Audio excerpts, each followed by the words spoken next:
Good afternoon. That's fun. Get y'all to quiet. All right. Welcome, welcome, welcome to the Indiana Jewish Historical Society's Hoosier Jewish Legends. What a wonderful tribute to each one of our honorees for tonight. Look at this room filled with friends and family. Thank you so much for honoring these legends. I'd like to first let you know who helped put this together. It's a long list. Takes a lot of folks. Gail Halpern, who could not be with us, she's on a trip. Myself, okay, Sheila Greenwald, Barbara Goldman, Rochelle Greenwald, which is my daughter, all the way from California. Marcia Goldstein, Lori Katz, who was also on vacation. Leslie Katz, my co-chair, sitting over here. Elaine Zuckerman, who is in charge of all the lovely treats that you will have afterwards. Sally Seidenstein, Alan Gilbert, Gary Mervis, Lori Moss, who's on the Zoom over there. Steve Bulloff, who's also on vacation. Nobody took me. Paul Brockman, Izzy Silverman, who you met at the door if you came in over here, and the Greater Federation of Indianapolis, who is our co-sponsor. That's the end of that page. During the Indiana Bicentennial Celebration, the IJH established the Indiana Legends Hall of Fame. The Jewish Legends Hall of Fame inducted its first class of Hoosier Jews in conjunction with its annual meeting and luncheon in 2016. The Jewish Legends Hall of Fame recognizes Jewish and non-Jewish Hoosiers who have made a significant and lasting impact to their profession and community and the fabric of cultural heritage of the Jewish community of Indiana. A statewide panel will select 5 individuals, living or deceased, who have made significant contributions to faith-based and civic life in Indiana. Judges are not from our board or committee. All nominations are retained for at least 3-year period and are considered on an annual basis for selection.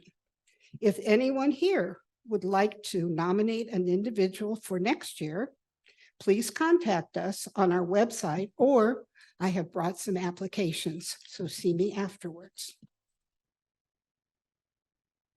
I'd like to welcome some of our past Hoosier legends who are with us today. In 2016 was Rabbi Dennis and Sandy Sasso. You can just raise your hand wherever you are. There you are. There they are. In 2021, Marcia Goldstein, someplace back here. And in 2022, Ted Green and Hart Haston, right here. So you'll notice some of the items on the table, some books. Those are our publications that we produce every year. And if you're interested in purchasing them, they're at a special price tonight of $10. And we could probably give butter or PayPal if you want to pay for it that way. Membership forms are on your table in case you are not one of our members, but we would love to have you become a member. Those who are members that are watching, I want the membership to be watching their mailbox. I'll get it. For our new publication, which is in honor of our 50th anniversary. I could have said wedding anniversary. Oh, no, our 50th anniversary. I'd like to introduce some of our honored guests today, if you'll go with me, and I hope that I can pronounce names correctly. But first, I'd like to introduce the gentleman in the back, Kevin Krulewicz, who is the president of the Indiana Jewish Historical Society. Welcome, Kevin. Kevin just flew in from Atlanta. Okay. I hope, because I didn't see him, but is the president of Indiana University, Mr. and Mrs. Michael McRobbie here? Did they get here yet? Yes? Ah, welcome, welcome. And of course, the Rabbi and Dennis and Sandy Sasso from Congregation Bethel are here with us. Jacob Markley from the JCRC, he's our director here in Indianapolis. There you are.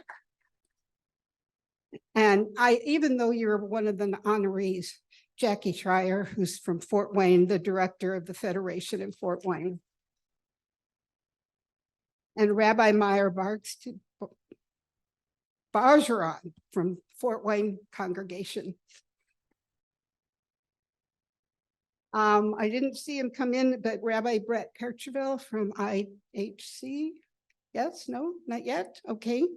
Mary Gervitz from the Indiana Historical Society. There she is. She's in charge of all of our archives that are down there. She's our archivist that we work with all the time. So whatever you give us ends up down in the Historical Society for years to come. And Rabbi, Chinanek from Bloomington Chabad, are you here? Jin Choker, okay, there you go. No, not yet? Okay. And then Lori Moss, the director of the Sarah and Albert Rubens Jewish Family Services. Where did she go? Back there in the corner. Okay. Onward and forward, 3 sheets gone to the wind. Okay, guess what? I'm going to ask you to meet our executive director, Director Michael Brown, who will bring greetings for the organization.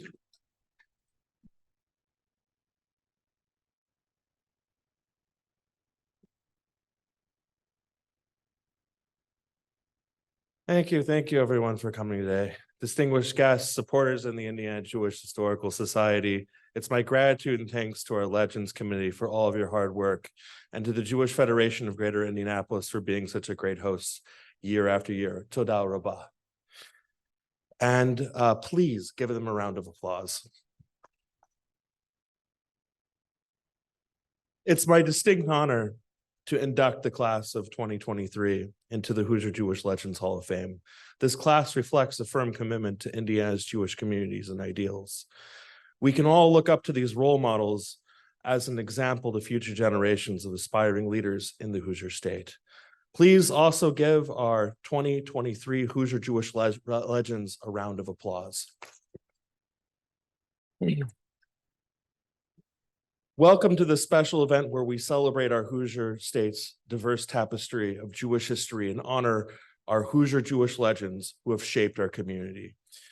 We would also like to highlight the importance of collecting, preserving, publishing, and discussing history. Through these efforts, we can profoundly impact current Jewish communal imperatives, such as combating anti-Semitism and safeguarding our endangered Jewish cemeteries. Indiana's Jewish community has a long history that deserves to be protected.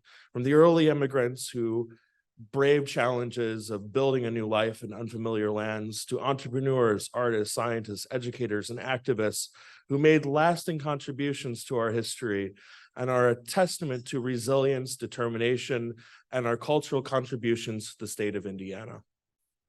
Yet alongside our celebrations, we cannot ignore the shadows of intolerance that again cast themselves upon our community. Sadly, anti-Semitism persists with its ugly roots in prejudice and ignorance. We've witnessed its global and local resurgence, and we cannot afford to be complacent or look the other way. And our mission statement, the purpose of the Indiana Jewish Historical Society is to collect, preserve, publish, and share the history of the Jewish experience in Indiana. That is precisely why our work at the Indiana Jewish Historical Society is so vital. For over 50 years, since 1972, We've preserved our narratives of our ancestors and our forebears here in Indiana, the struggles they faced and the triumphs they achieved. And in doing so, we counterbalance the acts of hate and misinformation. For this reason, Morris Polis, a South Bend Jewish community leader in the state B'nai B'rith, conceived of the Indiana Jewish Historical Society in 1967. Polis worked with the State Anti-Defamation League to establish the IJHS. And the Indiana State ADL feared that groups with anti-Semitic tendencies sought to change and alter historical records to achieve political aims. By publishing and disseminating this knowledge, we ensure that the stories of the Jewish community reach a broader audience. We educate our fellow Hoosiers, fostering understanding, empathy, and respect through exhibitions, educational programs, partnerships, internships. We enlighten future generations, empowering them to stand against bigotry and discrimination in all of its forms. But our responsibilities extend beyond the written word and our archival collections. We face a pressing challenge, a threat to the sanctity of our Jewish cemeteries. These sacred resting places hold memories of generations, serving as a tangible connection to our roots. However, time has taken its toll, leaving some of these cemeteries in disrepair when they act as a gateway to a Jewish communal past. Sometimes it's often the last remnant of a long-lost Jewish community.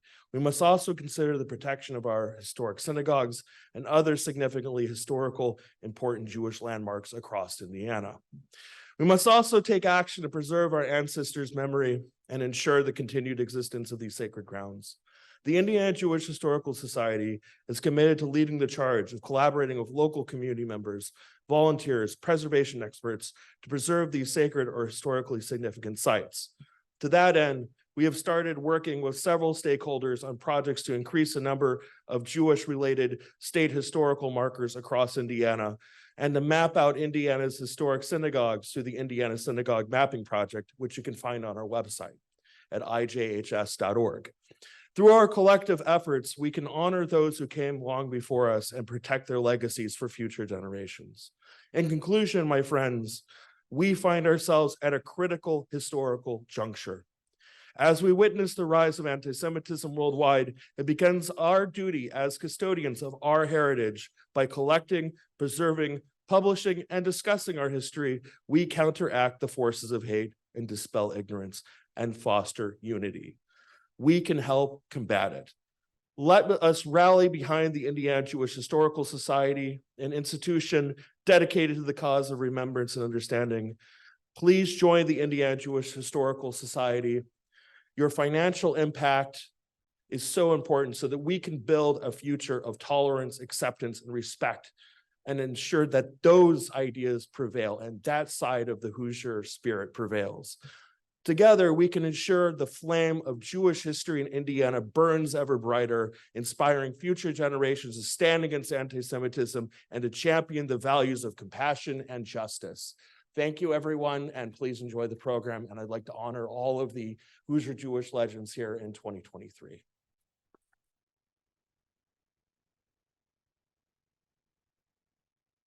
Thank you, Michael. And just one more thing is, before we start with the program, I'd like to remind everyone in here to turn off your cell phones. The bathroom, for those of you who are here, is through these doors and to your left.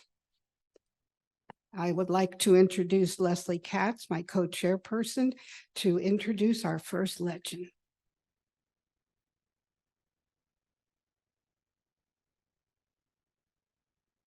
John Abrams was born in Indianapolis, Indiana. John graduated from Indiana University in 1980 and furthered his career with his graduation from Indiana University School of Medicine in 1984 with the highest distinction. John continued his residency and fellowship in Indianapolis. In 1988, Dr. Abrams joined the ophthalmology practice of Lashmet, Spitzberg, and Denny. John's special interest includes cataract surgery, refractive and laser surgery, as well as the treatment of glaucoma and diabetic eye disease. Dr. Abrams has a special interest in sports ophthalmology, as well as being the team's ophthalmologist for the Bulldogs. He also works with the Indiana Pacers, Indiana Fever, Indiana Ice, and the University of Indianapolis. He is also the tournament ophthalmologist for the NCAA and Big Ten championships. John also serves as a consultant for many IRL racing teams. Dr. Abrams has been recognized as one of the best physicians in the country for ophthalmic surgery. He was voted Indianapolis Monthly's top doc in general and cataract surgery by physicians 4 times.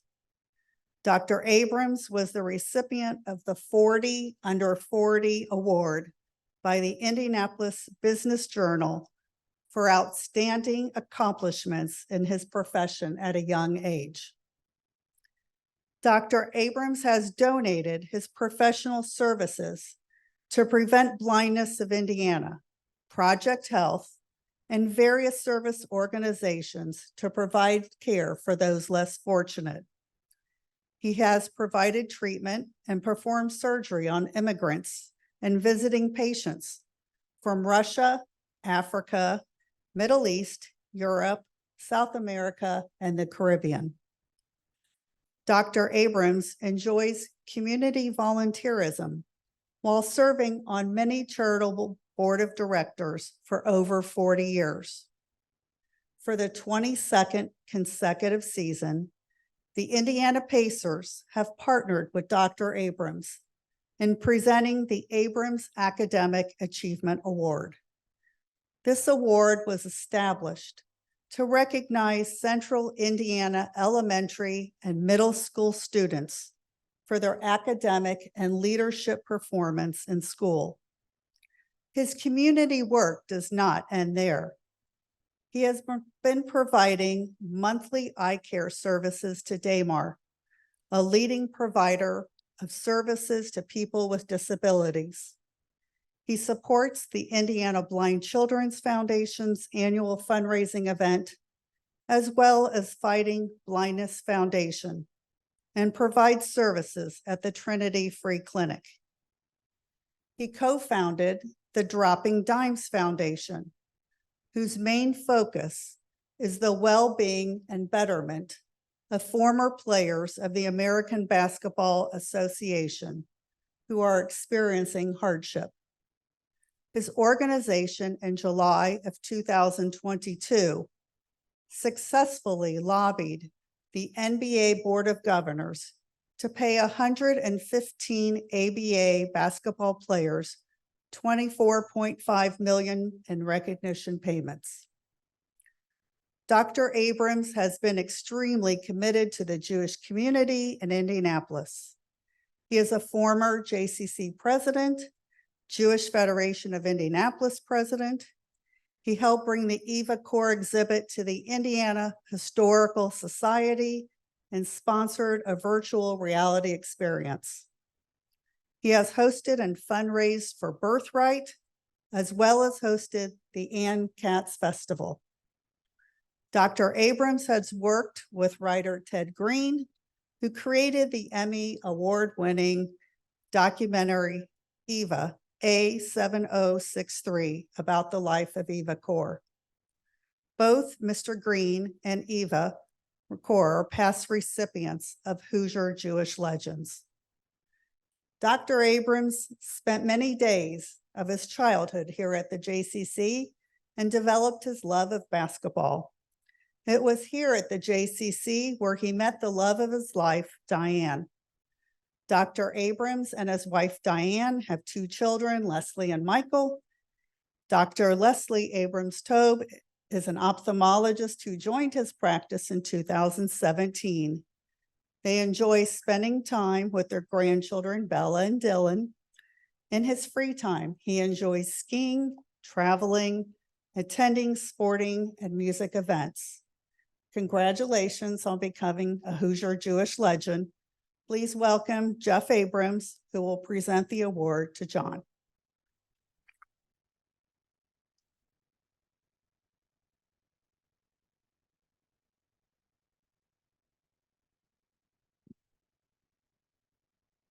Thanks, Leslie. So when I was asked to consider nominating my brother, having just heard what you guys just heard, I said, there's no way I can screw this up. No way. So with Diane and Michael doing the heavy lifting, we put in the application and here we are today. So for special events, I like to put together some words that have some real meaning. Aleph Bet Gimel Daled. This award for you is really solid. You have restored in people their vision and their sight. You have encouraged the NBA to provide money to the ABA players who could not put up a fight. You followed in Dad's footsteps in helping the Damar kids and still found time to love and spoil your little wonderful grandkids. You've devoted your life to family and helping others. You have made the Abrams nation really proud, including our father and mother. Mazel tov. I love you.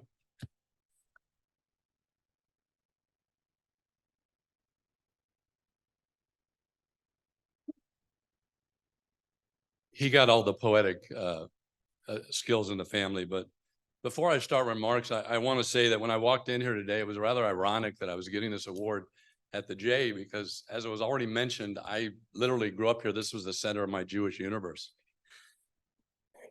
And I want to thank the Historical Society for this honor today. It's more than just my honor, though. It's shared by many, my family, my friends, who've encouraged me, assisted me, sacrificed for me, and allowed me to fulfill my philanthropic needs and desires. I learned that phrase when I was taught how to ask for money. You're not asking for money. You're allowing somebody to fulfill their philanthropic needs and desires. And it stuck with me forever. And it made that job a lot easier, but especially true of Diane, Leslie, and Mike. You know, I've missed some family things, maybe a hockey game, a school event. I've been at Federation meetings and center meetings. I missed a lot. So thank you for your understanding and support. Thanks again to all that worked on nominating, Diane and the kids and Jeff and Chris, my COO, is here today, because I know how much hard work it is to nominate somebody for this, having done it for Ted Green last year. He still owes me the $36. I want to thank my philanthropic partners that are here today. Some of them are here today. As mentioned, the Dropping Dimes brothers, Ted, who is with me on the Dropping Dimes, and my co-founder, Scott Tarter, who's not here today, for our David versus Goliath biblical battle with the NBA, where we won and got these guys $25 million of support that they needed and deserved. Thanks to Leslie basically took my speech.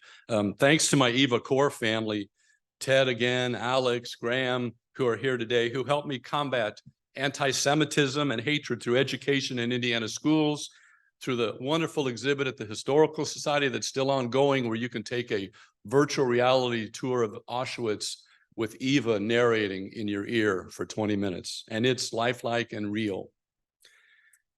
And also for our 53-foot mural of our little 4-foot giant that's sitting downtown on a building that overlooks the brand new Gamebridge Fieldhouse Unity Plaza outside the Pacer Arena where the basketball is played. She is standing across the street with her peace sign, watching over the plaza. And thanks also, lastly, to my Jewish Federation and JCC partners who I've enjoyed this charitable ride with. Too many to mention and recognize. You didn't know you were going to stand up here for a while, did you? I only get 5 minutes. I got to go.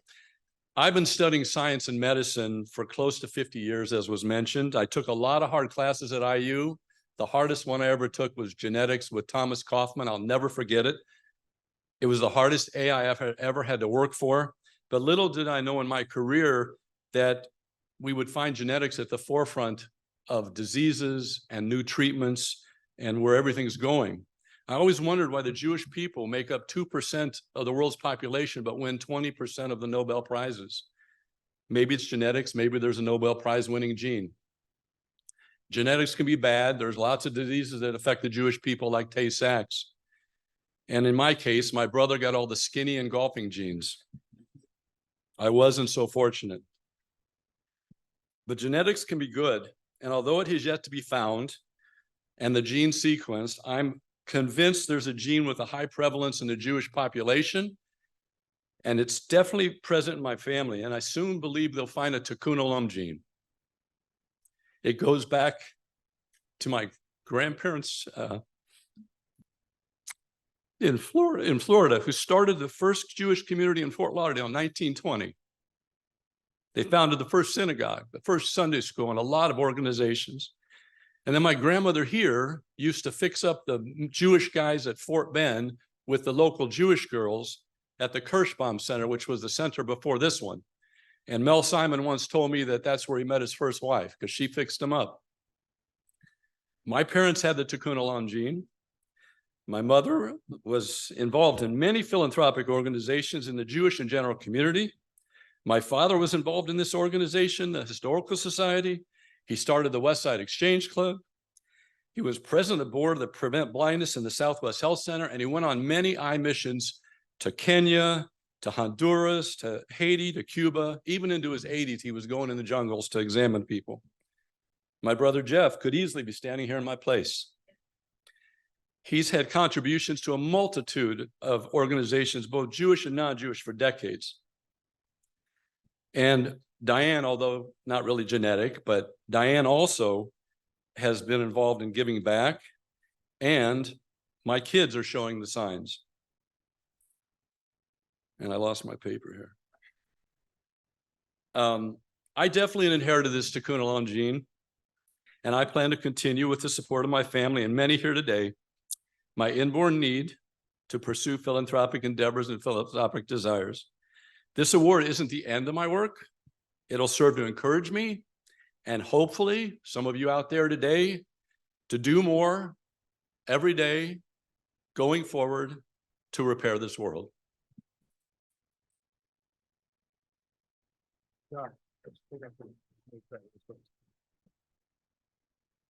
There we go.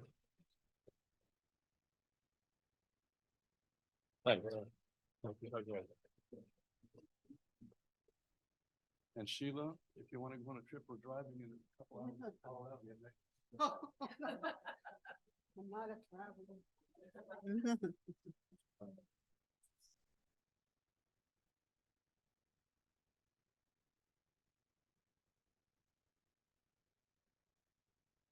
Trent Penley was born in Chicago and grew up in Hammond, Indiana, in the same neighborhood where his parents had spent their childhoods. The family moved to Crown Point when Trent was 9. Trent is an alumni of Indiana University, Bloomington, where he majored in political science and history. He has taken Jewish studies courses every semester when in Bloomington. He was also an IU overseas studies student at the Hebrew University in Jerusalem in 1977. With the intent of law school in Arizona, he moved to Phoenix, but into the fine jewelry business, in which he remained for over 40 years. Trent has a love of preserving the history of Jewish people. Trent not only has a deep commitment to preserve Indiana Jewish history, but also to educate others when given the opportunity. He is considered the go-to person whenever someone is trying to learn about anything related to Jewish history of Northwest Indiana. Trent has been a dynamic researcher, passionate collector, and record keeper, and has taken the mission of the Indiana Jewish Historical Society to heart since becoming a member when he was a teenager. Returning home to Indiana in 1978, Trent participated with the UJA's Young Leadership and Development Tour to Washington, D.C., where he participated in a silent protest outside the Soviet embassy, partook in a larger human rights demonstration at the Lincoln Memorial, and lobbied United States Senators Birch Bayh and Richard Lugar with a large delegation of Hoosiers to lobby against the sale of American F-16 fighter jets to Saudi Arabia. He has been a breakfast guest of U.S. Congressman Adam Benjamin in the U.S. Capitol private dining room and took a tour of the Supreme Court and its Declaration of Independence display.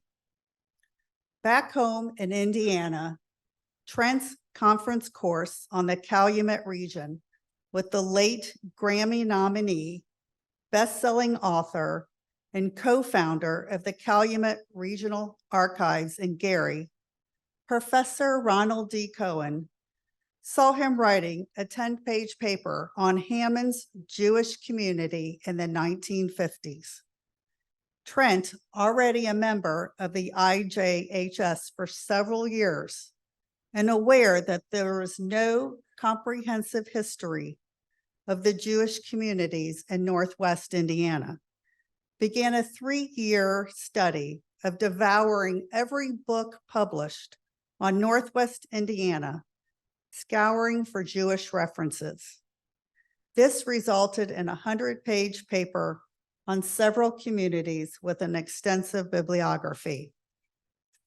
In 1996, Trent took the reins of the Greater Crown Point Chamber of Commerce's Walking Tour Committee, instructing how to collect data and coining the name The First Walk.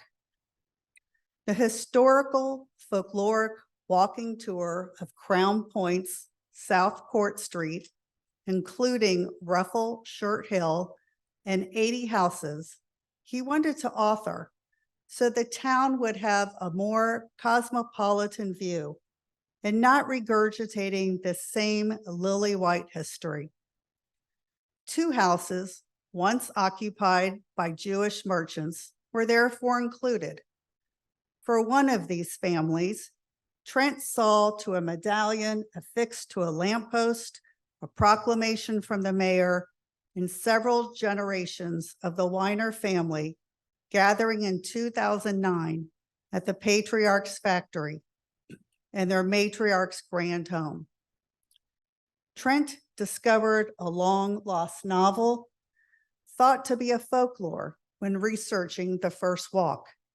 And when he discovered a rare copy in Houston, he turned that into a public relations bonanza for the town and gave 2 public readings of the novel. The book has since been turned into a play.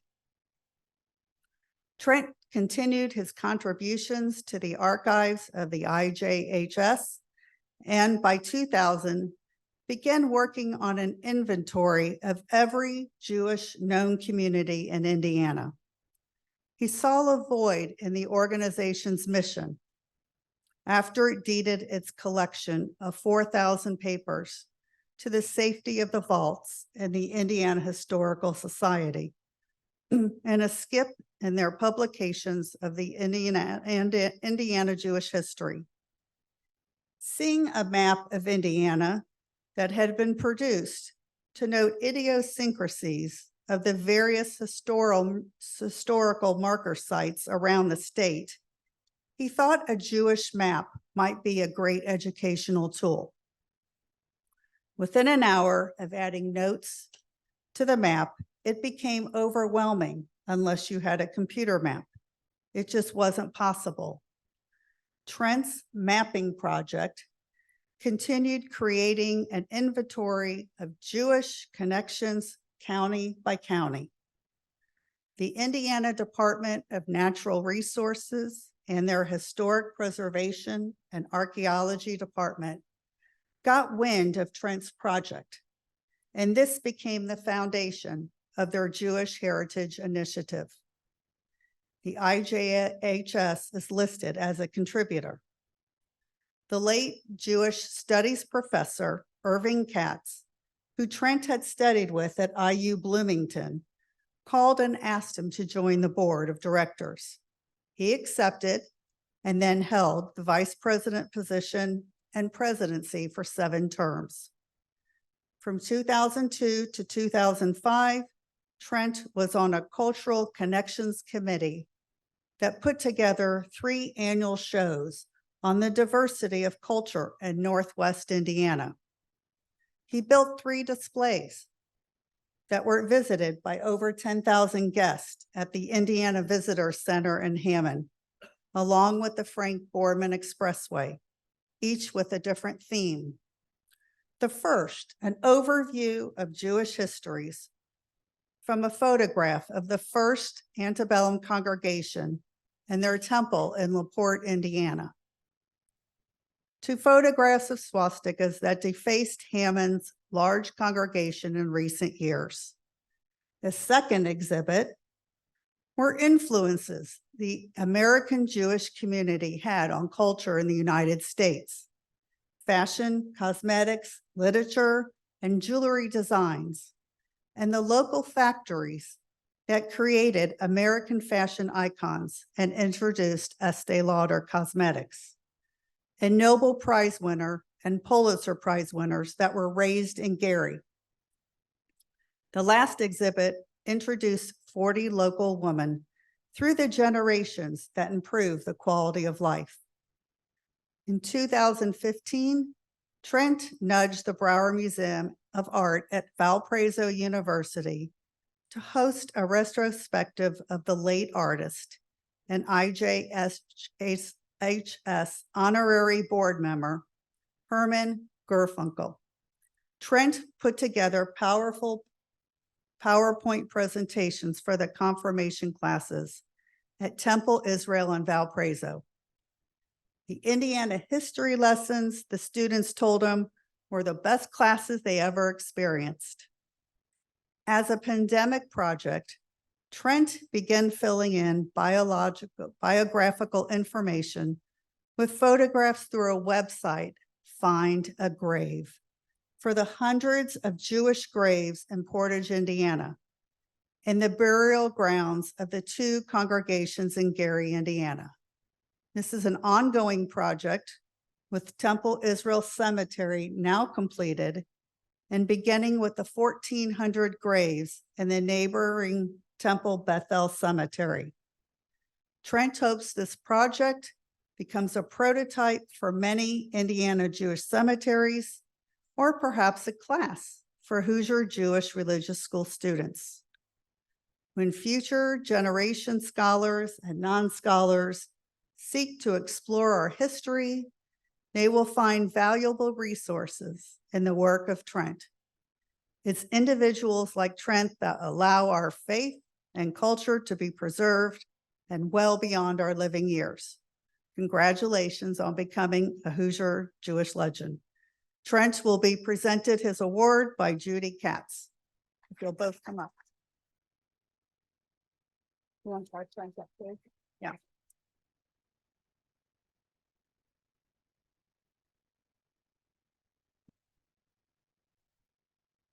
Short. It gives me great pleasure to present the Hoosier Jewish Legend Award to my friend Trent Penley. Trent is widely known in the Northwest Indiana Jewish community for his passion and expertise in uncovering our area's Jewish history. He also knows much of the history of all of our area congregations. He has written a novel, Toys in the Closet, which he weaves in tales about the history of many Jewish families in Northwest Indiana. He has helped the Indiana Jewish Historical Society in documenting for archival purposes many photos and publications in our area and is constantly looking for more. He enjoys talking and sharing his research with local Jewish groups, and our federation has had him speak several times. And if anyone ever needs a great speaker, I highly recommend him. I can express personal appreciation for Trent and that he is continually teaching our family about its ancestors, especially those who first came to the United States and settled in Crown Point, which later became our hometown. I wanted to mention that Trent was involved this past few months in asking our District 1 U.S. Congressman, Frank Mervan, to present a resolution in the House, on the House floor. in honor of the Indiana Jewish Historical Society's anniversary. And I saw there were some copies out on the desk, and it has also been taped. So proud of that. And also, as Leslie mentioned, he is definitely our go-to person to help research and answer questions we have about Northwest Indiana's Jewish history. Whenever someone has a question about anything related to Jewish history in our area, we say, go ask Trent. So anyway, I'm excited to present this well-deserved honor to my friend Trent.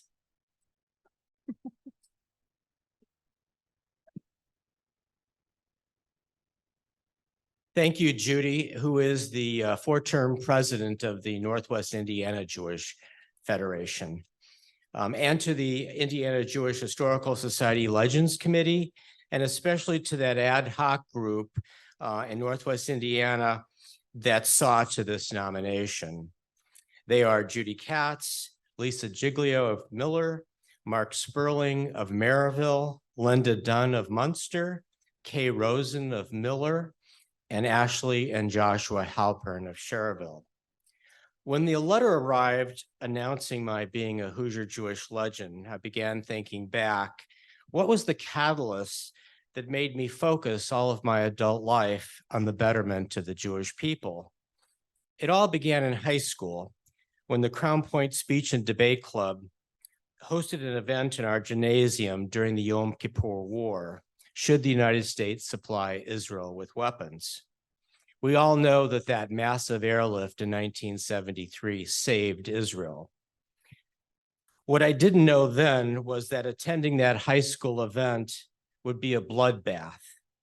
I didn't expect so much resentment. And my epiphany moment was when a longtime teacher yelled into the microphone that, quote, all the Jews should be rounded up with the Cubans and nuked, unquote. This was the early 1974. After school, I called my cousin in Flossmoor, Illinois, who had this teacher's brother as his coach, and I briefed him on what an anti-Semite the sibling coach was in my school. Later, I called what was then the Northwest Indiana Jewish Welfare Federation that was still located in Gary, and I spoke with the executive director and what had happened with the line, I never want to be caught off guard like that again. I also sent in the first donation, my first donation to the United Jewish Appeal, some cash my great uncle Jake had just given me for Christmas. Soon, boxes of magazines began arriving at my parents' home, Hadassah, Jewish Monthly, Commentary, Moment, as well as Jewish Telegraphic Agency reports and APAC newsletters, the Jewish Post and Opinion. And you know, I suspect Joe Levine's newsletters from the Indiana Jewish Historical Society was in those packages because I shortly became a member of our society very soon thereafter. The late Barney Labowitz really took me under his wing and essentially gave me the keys to the candy store. He took me to meetings and dinners, and once I had to meet Rabbi Balfour Brickner who at O'Hara International when he was the chair of the Social Action Committee for the union, and as he was the guest speaker for our first annual community Shabbat. Barney and Balfour had this horrific argument all the way to Indiana in the car. And later that night, Brickner's sermon was the continuation of that dispute, but only 3 people in the congregant, with a congregants in the thousands knew the inside story. I began studying with Rabbi Harold L. Robinson in Miller, 22 miles from my parents' home in Crown Point, when he was only 29 and I was 18. Then I was off to Israel as an overseas studies student at the Hebrew University. When Barney died in 1987, I felt guilty that all the knowledge I had acquired under his tutorage wasn't being utilized, And then I rolled up my sleeves and got to work and have been ever since. I've chronicled some of my adventures through my protagonist, Nathan Franklin, in my novels, Toys in the Closet, the forthcoming Lurie Lurie, and I'm now at work on the trilogy It Happened in the Indiana Dunes.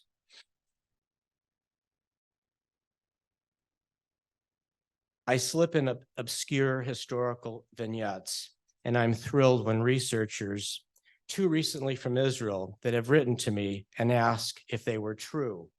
They both were, and that makes my writing worthwhile. Sometimes I ask myself, would I repeat this journey? The answer is invariably always yes.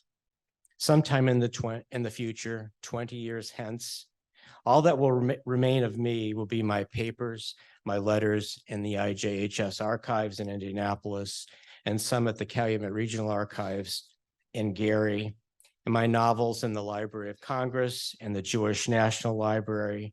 So thank you for adding another feather to my cap and for making this journey so worthwhile. Thank you.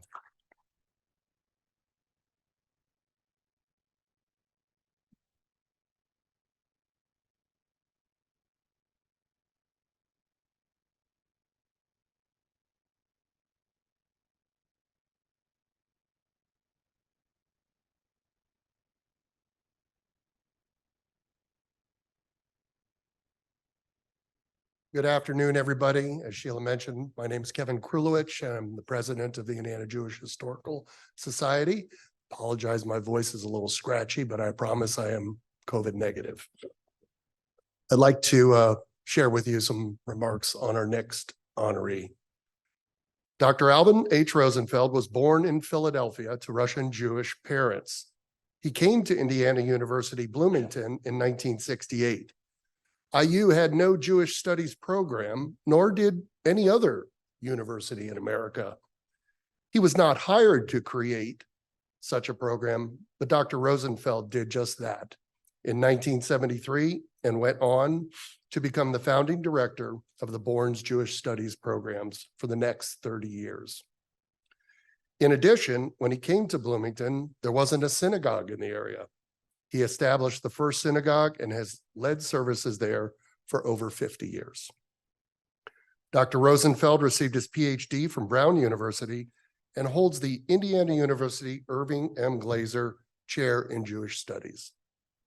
Many thousands of students from Indiana and elsewhere have come to Bloomington to take courses in Jewish studies, and countless numbers of them have gone on to careers as rabbis, cantors, teachers in Jewish schools, professionals in Jewish agencies, and to take up life in Israel. Alvin's family, his son Govriel, a history professor at Fairfield University in Connecticut, and his daughter Dahlia, who lives in Israel and is a fiction writer, translator, and editor. He has 5 grandchildren, 3 of whom, Julia, Benjamin, and Gideon, live here in the US, and 2, Edan and Natan, live in Israel. He also has 2 brothers, Sidney, 92, a retired professor at Oberlin College, and Leonard, 89, a still practicing physician in Philadelphia. And of course, the love of his life, his wife, Erna, of blessed memory, with whom Professor Rosenfeld enjoyed 50 years of marriage together and working with his wife. Rabbi Dennis Sasso remarked, Dr. Rosenfeld has helped to shape generations of Jewishly knowledgeable and committed young students who have been taught, mentored, and inspired by him over many decades. He has elevated the level of Jewish discourse and awareness beyond the academy to interfaith and civic communities. He has brought to IU and the state of Indiana an international reputation as a center for the study of anti-Semitism. Through multiple forms of outreach, he has informed citizens, political leaders, clergy, and educators about Jewish presence in history and on our challenges against our existence. Professor Rosenfeld built the Jewish Studies program at Indiana University. It is recognized as one of the finest programs of Jewish studies on a university campus. He has received many awards, including the Distinguished Service Award the Provost Medal for Distinguished Service to Indiana University, and in 2019, the President's Medal of Excellence, the highest award an IU president can confer upon a faculty member. His most recent work is in the Institute for the Study of Contemporary Anti-Semitism. His work at the Institute has been essential in the struggle of the Jewish community against the hatred and bigotry in the world today. Emily Berman-Pevnik, AICPA Midwest Deputy Regional Director, wrote, "When I think of a Jewish legend in Indiana on the global stage, I think of Alvin. At age 85, when most people would have retired and looked back on their careers with pride and peace, not Alvin. So long as there is work to be done to fight anti-Semitism, he continues. I'm inspired by his devotion and grateful that he continues for the fight for the Jewish people every day with purpose and passion. I admire his work and feel honored to have had the opportunity to learn from him. His work will have lasting impact on the world Jewry. I cannot think of a more deserving person for the Hoosier Jewish Legend Hall of Fame Award. Congratulations on becoming a Hoosier Jewish Legend. Please welcome our past Jewish Hoosier legend, Hart Haston, who will present Alvin Rosenfeld with his award.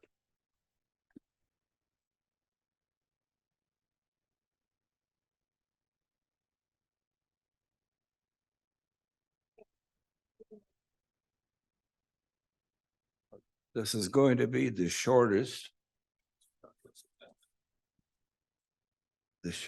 presentation ever, in my opinion.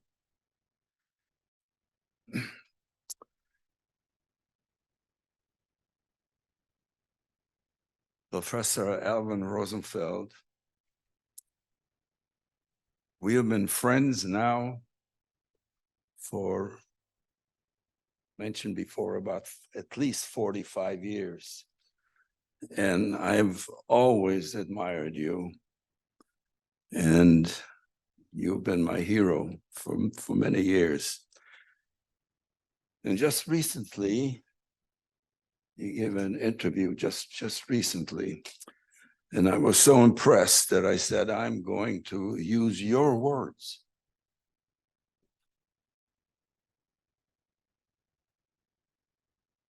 You'll excuse me, I have trouble seeing very well. Dr. Abrams, did you hear that? We got to do something about that. And I quote now, Alvin. This is what he said. I believe that we are put on this earth for a purpose. And I don't have any trouble waking up in the morning and knowing what my purpose is. The meaning of my life is really very much involved in the work that I do. Anything I can do to open people's eyes to the threat before us, I will do. Was very profound. It really made a great impression because that is really you. And those are your words. So I thought I will, my wife is telling me to closer to the mic. She does that all the time. But to me, Alvin Rosenfeld, Professor Alvin Rosenfeld, you are not only a Hoosier Jewish legend, you are an icon in the whole Jewish world. And I mean it. And I think most of you know that, particularly when you talk about Israel, because you are a great Zionist. And as I said, I admired you for so many years. You are my hero. And I now will present you with the Hoosier Jewish Legend Trophy.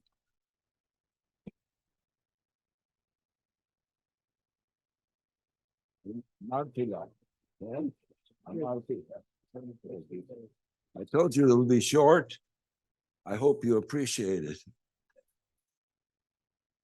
Well, I certainly appreciate it, and I appreciate all of you being here. I grew up as an observant Jew in a traditional Jewish home, and I remain an observant Jew.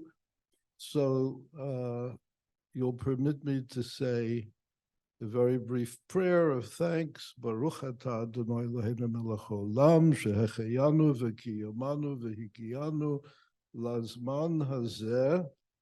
I thank all of you for coming, but I thank God for bringing me to this moment and enabling me to do what I've been able to do all these years in Indiana. I came to Indiana with my wife and at the time one child in 1968. I was a city hick from the East Coast. I didn't know this part of the country whatsoever, had never been to Indiana. And my wife and I thought we would remain here for 2 or 3 years and go back to the East Coast. 55 years later, I'm happy to say that we did not, in fact, make such a decision, but we've remained here. Why? Not because there haven't been other opportunities to go elsewhere, there have been. But to answer the question about why I remain at IU and still teach 55 years after I first began would take a long time. But here I want to refer to Michael McRobbie, the former president of Indiana University, who's here. Michael, earlier this summer, I was able to attend the ceremony honoring you as the 18th president of Indiana University. And you said some words then that rang some bells in me as well. For those of you who don't know, Michael McRobbie is an immigrant, and you alluded to the fact that you're an immigrant to America. You came to Bloomington and discovered an absolutely beautiful campus and an outstanding university. Your training was as a logician in philosophy, and you were brought to IU not to be the president of IU, but in fact to head up the IT program at the university. But, and this is really the hallmark of Indiana University, Indiana University is smart enough to allow people who are creative people to develop the way they are meant to develop. In your case, you became president. It's not been an aspiration of mine, but as the son of immigrants, I very much related to what you said about being an immigrant. And my, oh my, have I benefited from the fact that although I was hired as a young assistant professor of English, all my degrees are in English. My first love was poetry. I wrote poetry, I published poetry. Still as a graduate student, I published a book on the English Romantic poet William Blake. I was hired as a specialist in modern poetry, but in short order, for reasons that were already given and others I could elaborate on, it was time to develop Jewish studies at Indiana University. I was given the go-ahead to do that and directed the program for 30 years, which is why I look so tired today, while teaching and doing research and writing and raising a family and doing everything else. It was a grand opportunity, and I was just thrilled that I could help to fulfill it. The program now in its 50th year is thriving, and I thought that's enough of administration. but 13 years ago, recognizing that anti-Semitism once again was coming back, and I'm chiefly and have been now for many years a scholar of the Nazi persecution and mass murder of European Jewry. So I know a lot about anti-Semitism, and created one of only 2 such institutes based at a university in this country. It's not happy work, but it is necessary work.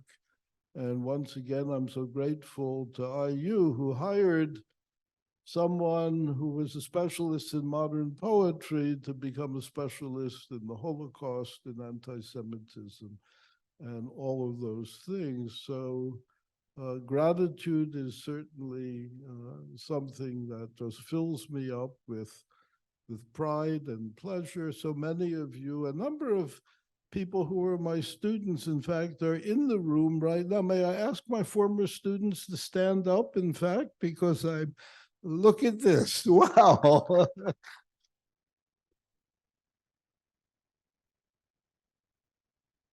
Well.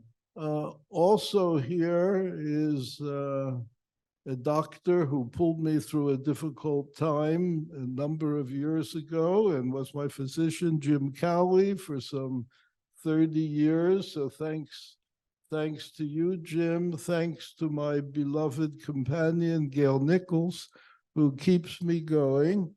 85 is no longer so young, but Moshe Rabbeinu lived to be 120. So if I have some luck in 35 more years, I'll equal his age. Meanwhile, I'm just thrilled and so thankful to be among you today to receive this really distinguished award. I couldn't be more proud. I couldn't be more pleased. I'm deeply honored. Thank you all.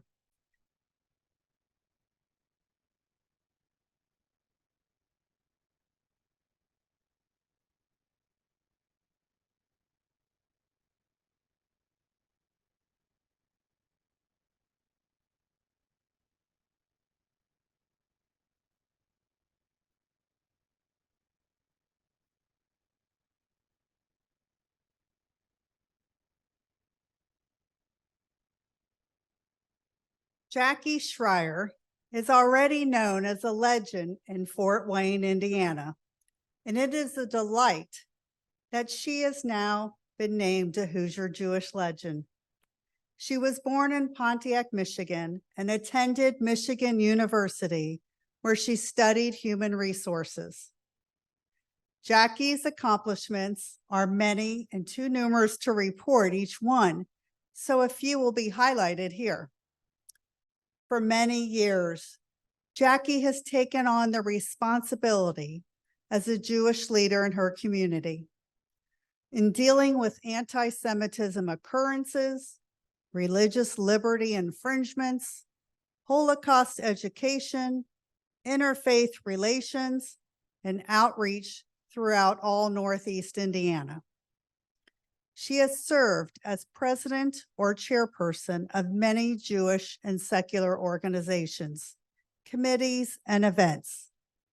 Jackie was president of her synagogue, Adath V'Shalom, and the Jewish Federation of Fort Wayne. She co-chaired the Violins of Hope with the Fort Wayne Philharmonic Director. This program, featuring violins saved from the Holocaust, won the Fort Wayne Arts United prestigious award of Best Events for 2019. In 2023, Jackie became the executive director of Fort Wayne Jewish Federation. She continues to serve in that capacity as their so-called part-time at 28 hours a week, but regularly it's reported that she works over 50 hours a week. Jackie is a major community leader, participating in Fort Wayne's Martin Luther King Day commemorations and in many other minorities and underprivileged long-term relationships. She has worked with the Rifkin Families Trust to obtain their continued yearly support to the Fort Wayne Jewish Federation for their multi-million-dollar donation to fund the Rifkin Center on the Rifkin campus. Jackie has organized and been a trip leader for a mission to Israel. Partnership together is a big part of her Israel connection. She has over 6 trips to Israel under her belt and has held major Partnership Together events in Fort Wayne. Recently, the Art Institute of Fort Wayne used Jackie as their community representative spokesperson for their new 10-year accreditation. She is on the board of the city's History Center and is very active with the city's main Rotary organization. She is known for her liberal voting and progressive caring views, has single-handedly successfully been able to work with politicians of both parties, including and not limited to Governor Holcomb, previous Governor Pence, and senators, especially Senator Young and U.S. Congressman Jim Banks. Jim Banks, who represents Fort Wayne's 3rd District in Congress, wrote, "Jackie has worked tirelessly to cultivate interfaith friendships. Her leadership as the executive director of the Jewish Federation of Fort Wayne has always been about the wider community. On countless occasions, Jackie has been the primary catalyst for convening beneficial conversations that would not have happened without the trust Jackie earned over the years." Jackie has many interests. She says she loves to hike, read, bike, cross-stitch, but her favorite hobby is travel, which has been a lifetime passion. She and her husband have 3 children, Brooklyn, Mallory, and Abe.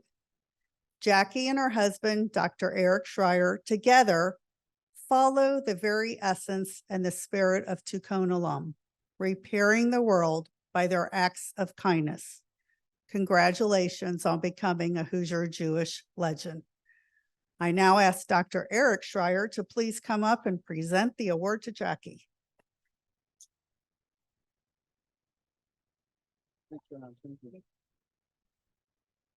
Well, you took all the wind out of what I was going to say. That did sum it up. Jackie, who is my best friend and the love of my life. If you weren't either one of those, I still think you're the super uber Jew. With the other 4 people that got the award this year.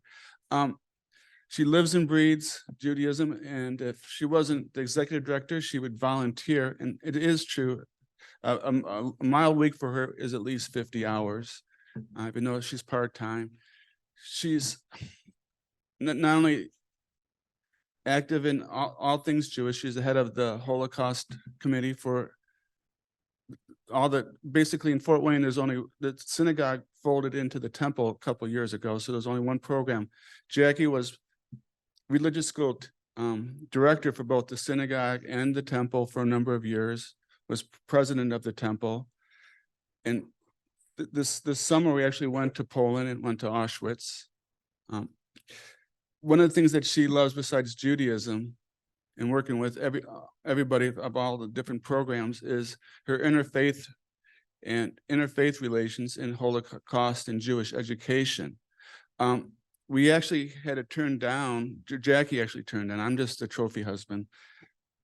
Jackie turned down that today, of course, is the 60th anniversary of Martin Luther King, March on Washington. She was invited by the head Baptist minister to be at the lead of walking across the main bridge in Fort Wayne, the Martin Luther King bridge in Fort Wayne today, to come here. It was a tough decision, but no, we actually was to come here.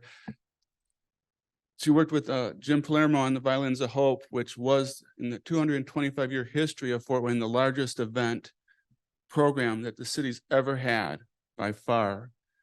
we could go on and on. She works with high schools and education, New Tech Academy, which is one of the largest inner city schools in Fort Wayne. Out of 1,200 schools that were in a program, won the award that Jackie was the sponsored. We could go on. She's the spokesperson, especially before we had our rabbi who's here today. When there's Holocaust or Jewish problems or anti-Semitic issues, she's the spokesperson. She's the one that does the op-eds, majority of the op-eds, if not for the newspaper, and ghostwrites many others that doesn't have her name. Fort Wayne would be a very, very different place for Jews, the few that are there, if it wasn't for my wife, Jackie Schreier. You're deserving of this award, and God bless you.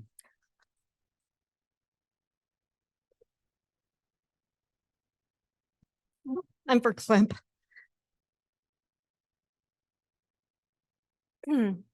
Upon receiving the Hoosier Jewish Legend Award in 2016, Leonard Goldstein of blessed memory quoted Lou Gehrig when he addressed Yankee fans at what would be his final professional game of baseball. Today, I consider myself to be the luckiest man on the face of the earth. Well, I consider myself to be the luckiest woman on the face of the earth, and let me explain. My blessing started the moment I was born into a very highly ethical and kind family who loved me to no end. Like all families, we had challenges. However, through their deeds and life practices, they demonstrated acceptance of others, respect to those of different religions and different cultures. They believed that the life best lived isn't one that is self-absorbed or self-centered. They believed that all people are important and have value. Best gift to a kid ever. My hope is that I have carried these principles forward with my own family, with my friends, and those that I interact with every day. Upon moving to Fort Wayne, we immediately became involved in both Jewish congregations and the Jewish Federation. We were thankful that those who came before us set the foundation for our family to have a rich and valuable Jewish life in our small Jewish community. I started out as a volunteer, and as often happens, if it becomes apparent that you show up, get involved, and actually follow through on what you say you're going to do, you end up taking on additional tasks. This all worked out well, though, because it accomplished the goal of helping to strengthen the Jewish bonds that we sought for ourselves and for others. I was very fortunate that my community invested in me. I was offered religious school training, assistance to help attend Jewish conferences and mission trips to both Israel and Russia. I was able to observe the important work that the Jewish Federation does throughout the world. And these are just a few of the many opportunities I was provided with. Throughout life, I have carefully watched many gifted leaders, some which are in this room, on Zoom, or with us in spirit. I listened to what they said, how they carefully chose their words, how they said those words, how they treated others with differing in opinions, and how they were always willing to share their knowledge and experience. These leaders inspired, and they never asked someone to do something they were not willing to do themselves. I would like to share just a few of the character qualities I observed from these leaders who may or may not have known that I considered them to be mentors. Leadership begins with taking responsibility. As we grow, we make mistakes. Most people are very forgiving if it's apparent that you're truly sorry and you've learned from it. Leadership is about the future and is vision-driven. Before one can successfully lead, it is imperative that there is a clear vision for the future and that you have the ability to communicate that vision to others.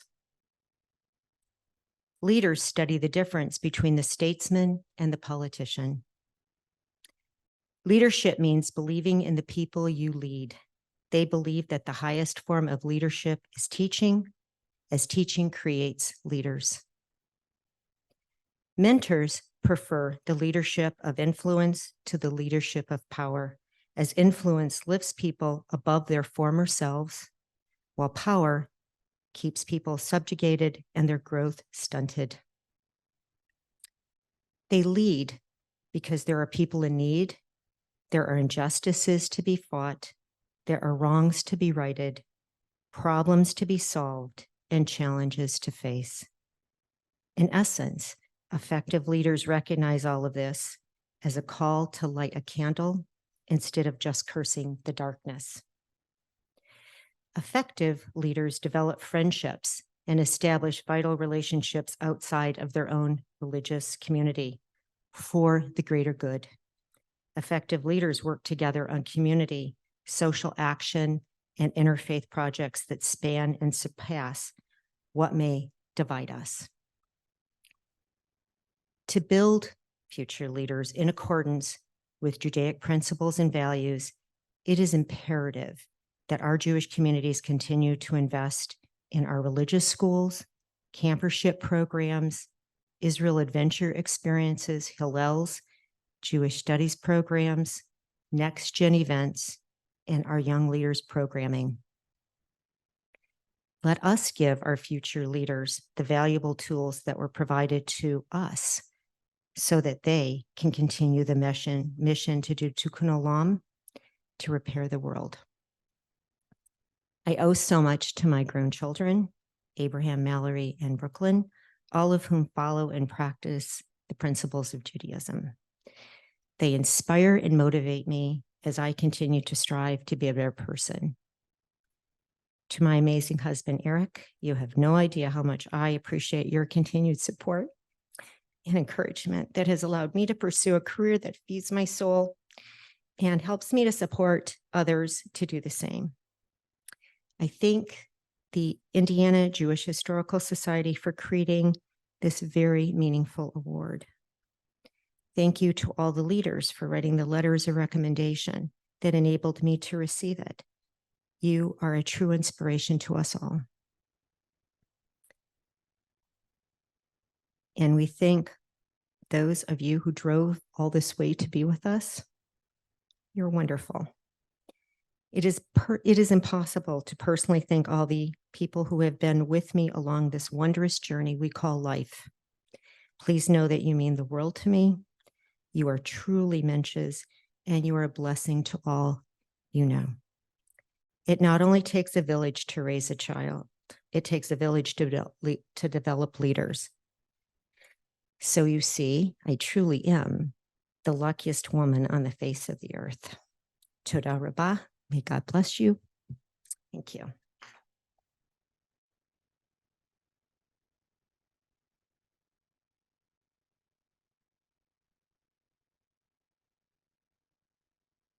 Right over here.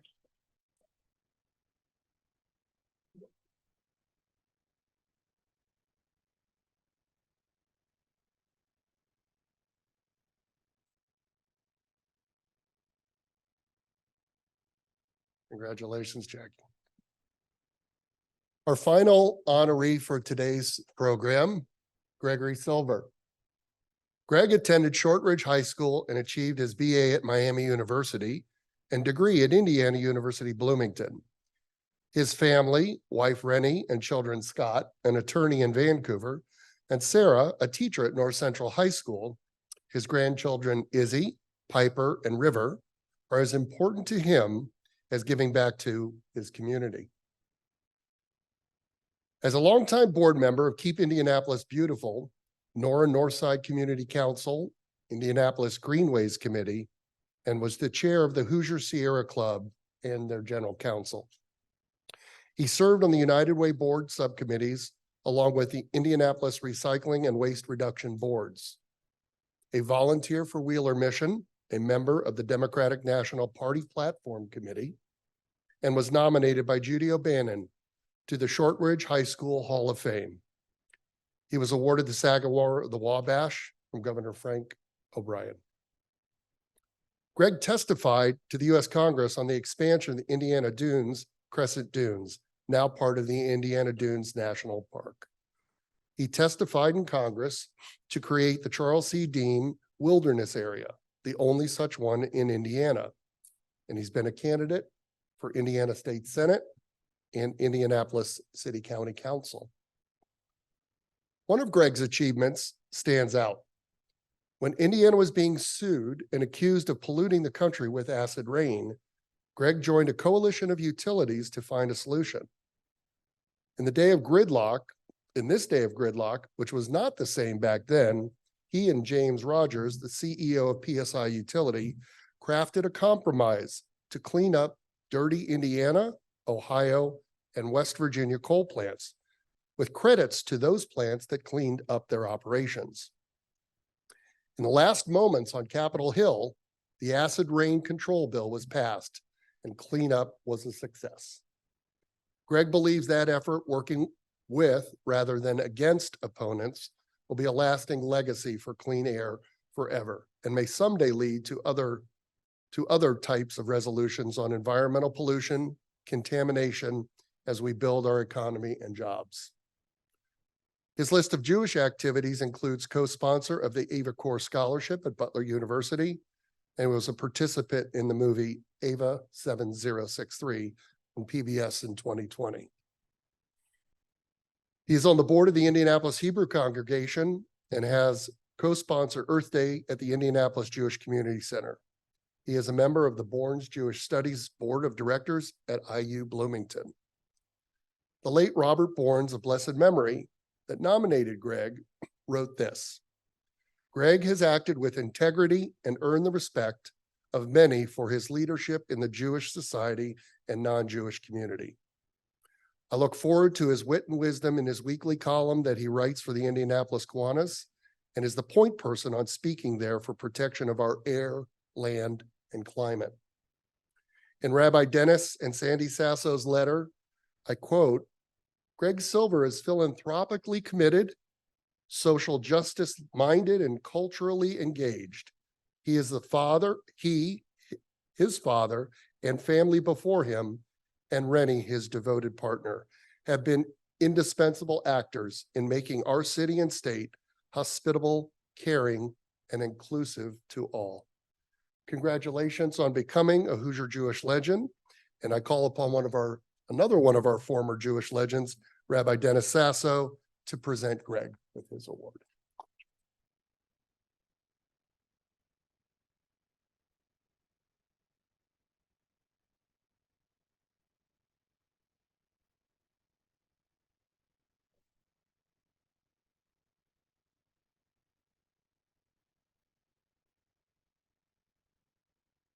Art, this might be the shortest presentation. To that end, I will lower the microphone.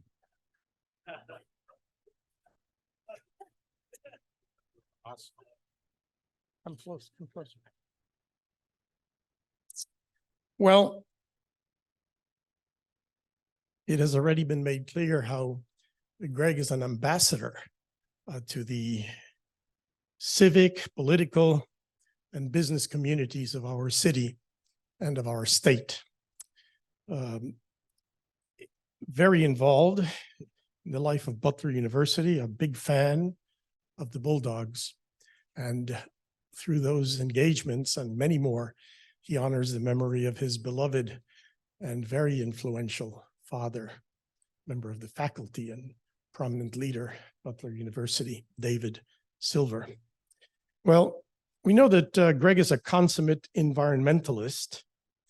He knows things about the birds that even the bees don't know.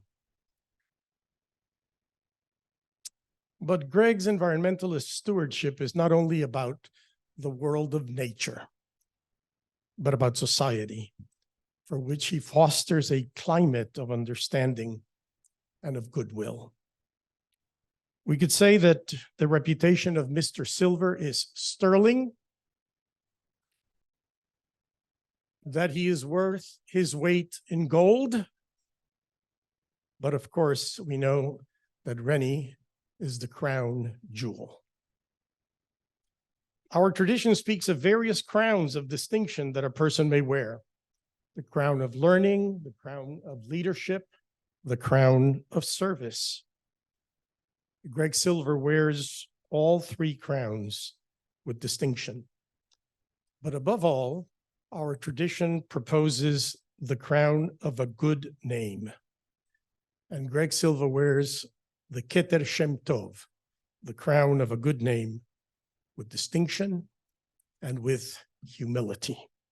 It is my honor to bestow upon Sandy's and my good friend, Greg Silver, the Jewish Hoosier Legend Award on behalf of the Indiana Jewish Historical Society. Mazel tov. Thank you.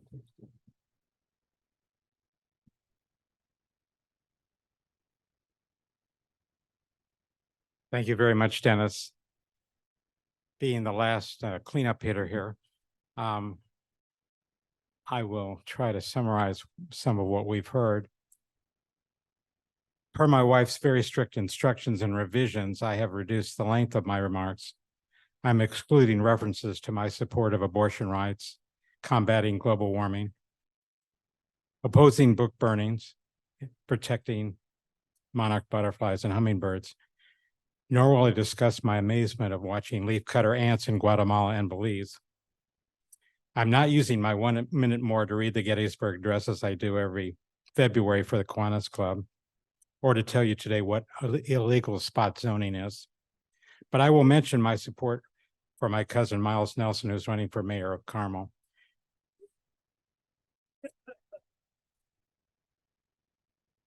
I want to thank the Indiana Jewish Historical Society for bestowing upon me and my family this honor, and congratulate it on 50 years of celebrating Jewish history and culture in Indiana. And of course, I just heard this is the 60th anniversary of the March on Washington, another historic moment in our history. Secondly, on behalf of all the nominees, I want to thank you for attending this event in person or on Zoom today.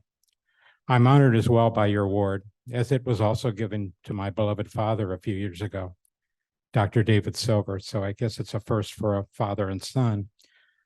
I thank my forever friend, Robert Borns, may he rest in peace, with the Borns family that nominated me, with the additional support of Judy O'Bannon, President Danko Butler, Mayor James Brainerd, Rabbi John Stein, Rabbi Sassos, Dennis and Sandy. Each have taught me how to live with good deeds, vision, and humility. Most importantly is my love and support of my devoted family, my wife, Rennie, my grandchildren, my son and daughter, for allowing me time to live my life with diverse interests, including practicing law, being a judge, and always advocating for air, water, and land, and species we call the environment. Learning from others and with patience for all persons and things are guides to my life. Remembering the past and living each day to the fullest, and always thinking how fortunate I am. My presiding over hundreds of cases as a federal officer for the U.S. Justice Department taught me both patience and trust I have in our judicial system and law in America and in Israel. I believe determination to carry through with vision is key to life. For my example, my helping protect the 300 million-year-old fossil beds at the falls of the Ohio, or modifying spy satellites and towers in the Negev to prevent storks and hawks from crashing into them, or having past examples that were given already of the Dune Seashore expansion and the Dean Wilderness. They were not easy. Opposing hasty zoning proposals is not easy. Making wise judicial decisions is not easy. In life, when confronted by challenge, one must step up and meet the challenge with intelligence, prior experience, and expertise working with others. My Jewish values have guided me throughout my life in efforts in all matters. One event stands out to me. Rennie and I went with the Holocaust survivor Eva Kor, you've heard so much about today, to Birmingham, Alabama, as she was to address 1,500 adults and 1,500 minority school children over 2 days. We listened to her as she spoke of her life, of racism and baggy pants and short skirts she opposed. And there was total silence as she spoke, her determination and dedication to tell her story of hope with inspiration to all in attendance, including us. It may have changed my thinking forever. and certainly on the issue of forgiveness. She said that after all that she had endured from the hate of the Nazis, she could forgive but not forget. We too face and overcome our own difficulties and overcome with forgiveness if we can, as she said. Faith, family, love, patience, community, hard work, determination, luck, fate, and giving back are my keys to a meaningful life. My dad wrote of Abraham Lincoln. One quote that was very important for him, and I think for us, is, in the end, it's not the years in your life that count, it's the life in your years. For me, life provided me the opportunity to go back to live a life with as many as possible good deeds and to provide for the balancing of interests. We all have the capacity to change the world. Doing a little something is better than nothing for your own special issues and concerns. Yes, mine definitely included protecting the earth, protecting our judicial system, and my faith is guiding me. I know you too will make the earth a better place for our community. Thank you for this day. May you always have good luck and good faith. As a last comment, I did a special poem that I did produce this for Kiwanis, as I do every week, but I did this one. I thought it's appropriate, so I'm going to read it. We all make choices in life. I have made choices in my life and still do. I chose education as the key to success. I chose to be a lawyer. I chose the importance of the outdoors and animals. I know family is most important. I know I love my parents. I love my family. I know I love truth. I still make my own choices in life. I choose to have a faith teaching me values and directions. I choose to respect many I may disagree with on an issue. I choose to stay and live in Indianapolis. I choose to learn from my mistakes. I choose to help preserve my quality of life. I choose to live within my means. I choose to make my own decisions in my life, but with luck and to make my own fate. I choose the best I can for my family, community, and city. Thank you very much.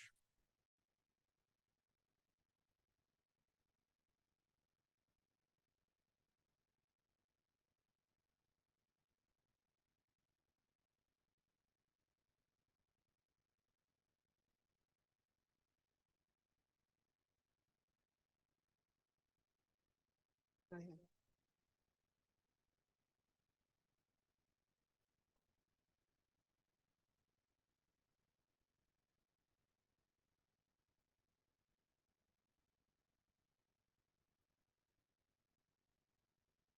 Well, we have come to the end of a wonderful afternoon.